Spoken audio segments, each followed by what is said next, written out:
And joining us now is Noa Tishby, a special guest. She is a 2 times New York Times best-selling author and a former special envoy for combating anti-Semitism. Thank you very much, Noa, for speaking with India today. First, let's begin with the attack and how it all started. In your wisdom, what exactly prompted US and Israel to go after Iran while the negotiations were going on? Well, it's a wonderful question. We're going to have to go 47 years for that. So 47 years ago, there was the Islamist revolution within Iran, which everybody in India understands very well why it's not a good idea. And from then on, they had a policy of death to America, death to Israel, death to Western values. They had a desire to import their Islamist revolution, create a Shiite Crescent around the Middle East. And it was very well known that almost every attack around the world, a terrorist attack, was originated in Iran or Iranian ideology. So this is when it started. I think you can actually track back to October 7th, 2023, when Hamas attacked Israel and created some sort of a butterfly effect. It was well-known wisdom at the time that this started out with Yahya Sinwar and is going to end with Khamenei.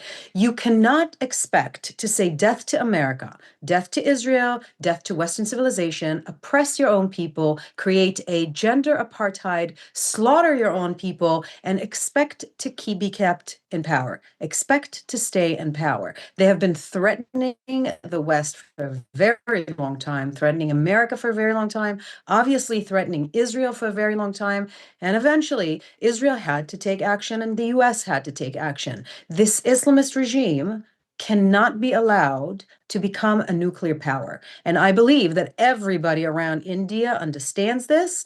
India and Israel are huge allies. We have the exact same enemies. We're partners in so many levels, and this is what needed to happen. So at the moment, the Israeli government, the United States government, the regional governments are taking a hit for the safety and stability for the rest of the world, including India. No, we are also showing the visuals that you had earlier recorded, escaping airstrikes, possibly from Iran. So do tell us how the situation has been in Tel Aviv after the attacks by Iran and Israel. Iran's been hitting back, not just on Israel, but other allies of US as well. So the entire region right now is in considerable danger. Do tell us how the situation for you and other Israelis has been right now.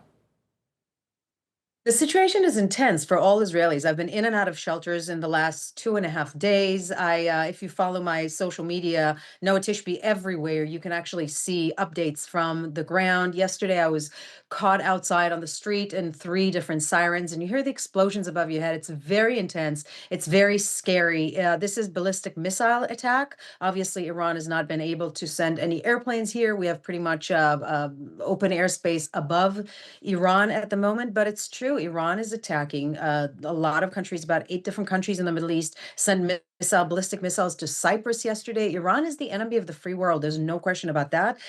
And that enemy of the free world should not be allowed to have a nuclear power. And, you know, I was talking about this a lot recently. If we could have all gone back in time and looked at a regime like North Korea, which is an evil regime and not as evil as Iran, okay? And if we could have gone back in time and removed the possibility of North Korea having nuclear power, the majority of the world would have said that at the time we should have taken every active measure possibly, including military action. And that is what's happening now. Iran has been at the negotiation table for a very long time. It's been very clear by President Trump, by Benjamin Netanyahu, by other presidents and other countries around the world and atomic agencies that they should not have nuclear power, and they have been refusing. So I am not sure what they thought was going to happen with all this power, United States power on their shores, with the constant threat and constant pleading, please do not enrich uranium, do not have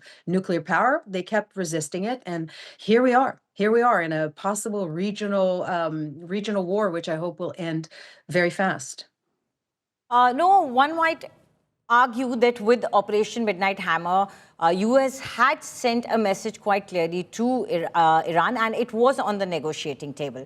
And they were claiming that we do not have weapons and our intention is not to build weapons. So wasn't negotiation a more easier way to go?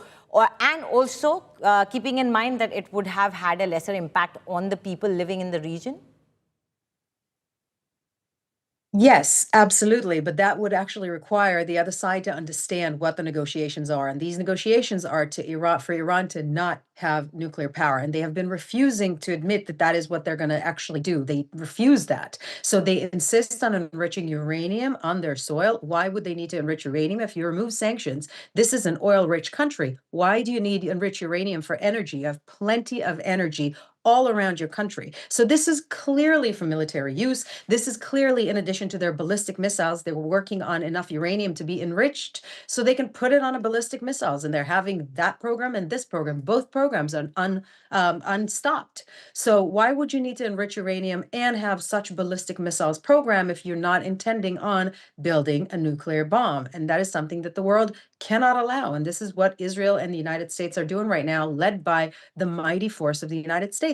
And the thing is this, again, people of India know exactly what the risk of terrorism is. We have the same enemy, and we know that a country like that, that is unstable, that is led by a theocratic Islamist rule, should not have access to nuclear power. So I know that the people of India actually understand that. I really hope more people in the West would understand this, in America and Europe, but we're doing right now what needs to be done for the safety and security of the world and for the people of Iran.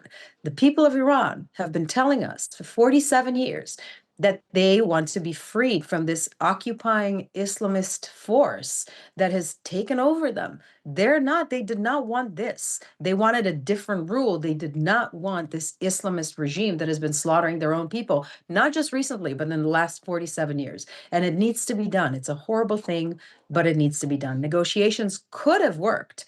We have given the Iranians plenty of opportunities to actually come to the table with some sort of a real resolution, and they kept saying no. They kept resisting what needs to be done, which is But removal there of is a all. comment from Oman stating that Iran had agreed to most of the conditions and that they feel that this attack came out of nowhere in the midst of the negotiations.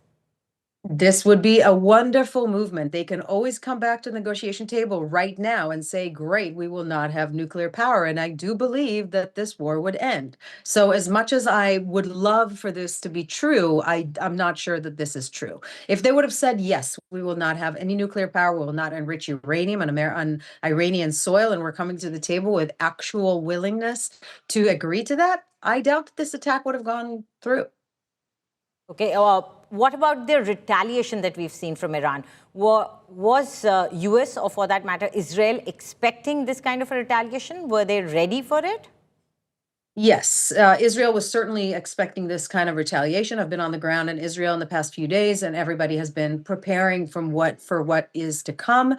The unfortunate side that's happening right now is obviously the retaliation to 8 different countries around the region, the Middle East, Cyprus. They're trying to drag the region into a worldwide war. This is a part of their theology. So I hope that we can actually prevent that. But the bottom line is this: the world, the Middle East, does not want the Shiite Crescent to take over the Middle East. We do not want this extremism. We do not want an Islamist rule, and we do not want the imperialism of the Islamic regime. And it needs to be stopped.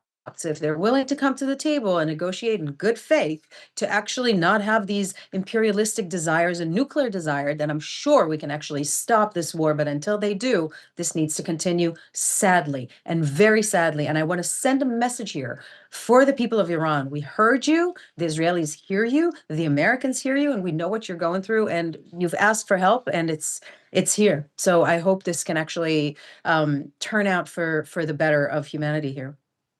Noah, what about China's and Russia's response? They have clearly stated that their support is for the fact that they believe that it was an assassination of the supreme leader. So with 2 superpowers there on the other side and not the side of US and Israel, how do you see this going ahead? It's very concerning, but we have seen recently that China and Russia are not on the specifically right side of world balance right now, where India and Israel and the US are. So obviously, Russia should not be able to speak at the moment about what is right and what is wrong around the world. Russia, with its own imperialistic agenda and with what has conducted in Ukraine and starting this unprovoked, really unprovoked war, I don't think that they have a say in what's happening with Iran currently. And China has been the one who's been actually providing the missile rebuild and the weapon and the nuclear rebuild of the Iranian people. We know of the Iranian regime. We have seen this. The Israeli intelligence and the U.S. intelligence, they didn't just go to war out of nothing. They saw that Iran, the Islamic Republic of Iran, is trying hard to rebuild its nuclear power capabilities and the missile systems. And that is why it had to be stopped. This is helped by China and Russia. The Russian S-300 missile defense systems were on the ground in Iran and had to be taken down last June. So Russia and China are heavily invested in arming Iran, heavily invested in their own aggression wars in the region. And I Right. don't take that lightly, but I also Okay. would like to see a better powers in the world taking the stand.